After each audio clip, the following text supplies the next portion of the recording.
Assalamualaikum warahmatullahi wabarakatuh. Selamat pagi dan salam sejahtera untuk kita semua.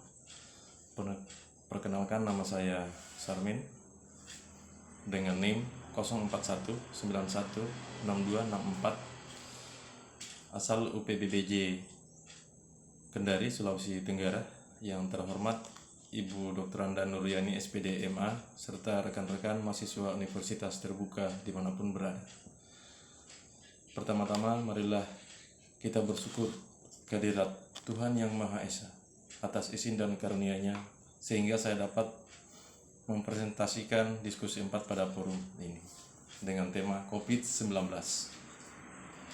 Virus corona atau coronavirus 2 atau SARS-CoV-2 adalah virus yang menyerang sistem pernapasan penyakit akibat infeksi virus disebut COVID-19. Virus corona bisa menyebabkan gangguan ringan pada sistem pernapasan, infeksi paru yang berat, hingga kematian. Coronavirus 2 atau SARS-CoV-2 yang lebih dikenal dengan nama virus corona adalah jenis baru dari coronavirus yang menular ke manusia. Virus ini dapat menyerang siapa saja, mulai dari lansia, golongan usia lanjut, orang dewasa, anak-anak, dan bayi, sampai ibu hamil dan ibu menyusui. Infeksi virus corona disebut COVID-19 pertama kali ditemukan di kota Wuhan pada akhir Desember 2019. Virus ini menular dengan sangat cepat dan menyebar ke hampir semua negara, termasuk Indonesia, hanya dalam beberapa bulan. Indonesia, pemerintah menerapkan kebijakan pemberlakuan pembatasan kegiatan masyarakat atau PPKM untuk menekan penyebaran virus ini. Namun saat ini kebijakan PPKM sudah dilonggarkan menjadi PPKM level 1 pada sejumlah wilayah, misalnya DKI Jakarta, Banten, dan Jawa Barat. Coronavirus adalah kumpulan virus yang menginfeksi sistem pernapasan pada banyak kasus. Virus ini hanya menyebabkan infeksi pernapasan ringan seperti flu, namun virus ini juga bisa menyebabkan infeksi pernapasan berat seperti infeksi paru-paru atau pneumonia. Meski disebabkan oleh virus dari kelompok yang sama, yakni coronavirus COVID-19 memiliki beberapa perbedaan dengan SARS dan MERS, antara lain dalam hal kecepatan penyebaran dan keparahan gejala. Tingkat kematian akibat virus COVID-19 menurut data yang dirilis Gugus Tugas Percepatan Penanganan COVID-19, jumlah kasus terkonfirmasi hingga 21 Juni 2022 adalah 6.069.255 orang dengan jumlah kematian 156,695 jiwa. Dari angka tersebut diketahui tingkat kematian atau akibat COVID-19 sekitar 2,6%. Jumlah ini menurun dari 3,4% pada tahun 2022, tepatnya pada bulan Januari lalu. Gejala virus corona. Gejala awal infeksi virus corona atau COVID-19 bisa menyerupai flu, yaitu demam, pilek, batuk kering, sakit tenggorokan, dan sakit kepala. Setelah itu gejala dapat hilang dan sembuh atau malah memberat. Penderita COVID-19 dengan gejala berat bisa mengalami demam tinggi, batuk berdahak, bahkan berdarah, sesak napas, atau nyeri dada. Keluhan tersebut muncul ketika tubuh bereaksi melawan virus corona, dan secara umum ada 3 gejala yang bisa menandakan seseorang terinfeksi virus corona. Yang pertama, demam, suhu tubuh di atas 38 derajat Celcius, batuk kering, sesak napas. Kemudian beberapa gejala lainnya yang muncul meskipun jarang. Yang pertama, diare, sakit kepala, konjungtivitis, hilangnya kemampuan mengecap rasa, hilangnya kemampuan untuk mencium bau atau anosmia, dan terakhir ruam di kulit. Gejala-gejala COVID ini pada umumnya muncul dalam waktu 2 hari sampai 2 minggu setelah penderita terpapar virus corona.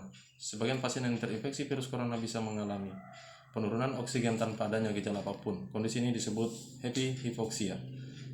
Untuk penyebab virus corona, seseorang dapat tertular COVID-19 melalui berbagai cara, yaitu tidak sengaja menghirup percikan ludah atau droplet yang keluar dari saat penderita COVID-19 batuk atau bersin, memegang mulut atau hidung tanpa mencuci tangan terlebih dahulu setelah menyentuh benda yang terkena droplet, penderita COVID-19, misalnya uang, gagang pintu, atau permukaan meja, melakukan kontak jarak dekat dengan penderita COVID-19.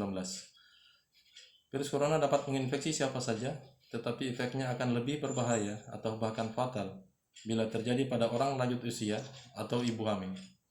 Orang yang memiliki penyakit tertentu, seperti perokok, orang yang daya tahan tubuhnya lemah, misalnya penderita kanker.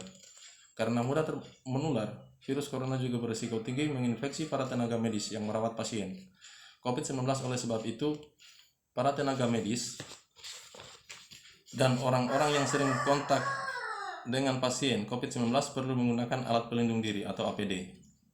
Berdasarkan data yang dikeluarkan oleh WHO, terdapat beberapa varian SARS-CoV-2 penyebab COVID-19. Berikut ini adalah jenis varian tersebut.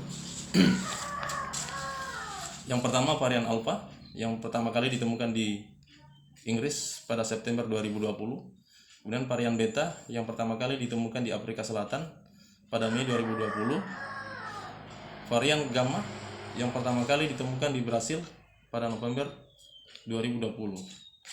Kemudian untuk varian Omicron yang pertama kali ditemukan di beberapa negara pada November 2021. Varian Omicron merupakan varian utama virus corona yang saat ini menyebar luas.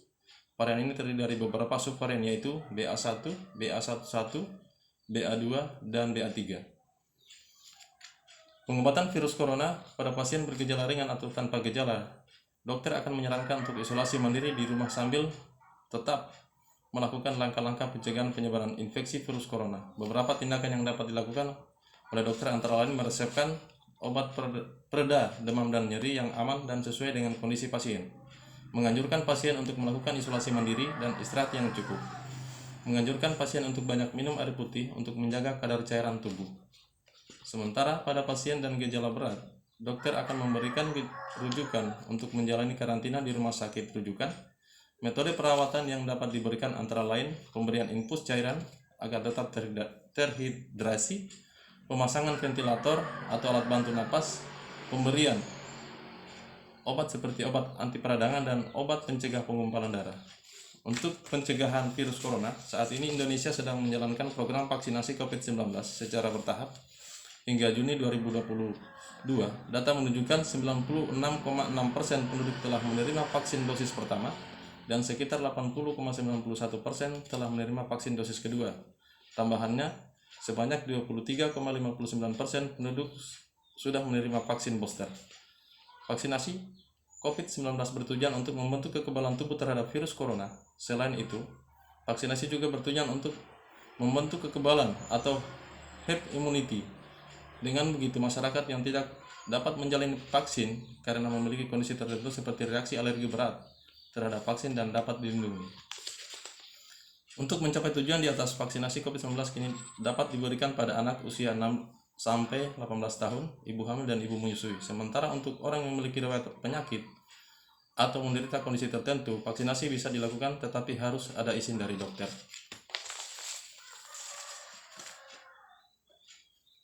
Vaksinasi merupakan cara terbaik untuk mencegah COVID-19, namun ada juga tetap harus menghindari faktor-faktor yang bisa menyebabkan Anda terinfeksi virus corona. Yang pertama, terapkan physical distancing, gunakan masker saat beraktivitas, rutin mencuci tangan dengan air atau sabun atau hand sanitizer, jangan menyentuh mata, mulut, dan hidung sebelum mencuci tangan, tingkatkan daya tahan tubuh dengan menjalani pola hidup sehat, hindari kontak dengan penderita COVID-19, tutup mulut dan hidung dengan tisu saat batuk atau bersin, jaga kebersihan lingkungan dan kebersihan rumah, termasuk benda-benda yang sering disentuh. Lakukan isolasi mandiri dengan cara tinggal berpisah dari orang lain sementara waktu. Bila tidak memungkinkan, gunakan kamar tidur dan kamar mandi yang berbeda dengan digunakan orang lain. Jangan keluar rumah, hubungi pihak rumah sakit untuk menjemput bila ada gejala yang dialami bertambah berat. Larang orang lain untuk mengunjung atau menjenguk. Sebisa mungkin, jangan melakukan pertemuan dengan orang yang sedang sakit. Hindari berbagai penggunaan alat makan dan minum, alat mandi, serta perlengkapan tidur dengan orang lain. Pakai masker dan sarung tangan, gunakan tisu untuk menutup mulut dan hidung. Demikian gagasan dari saya, semoga dapat bermanfaat untuk kita semua. Wassalamualaikum warahmatullahi wabarakatuh.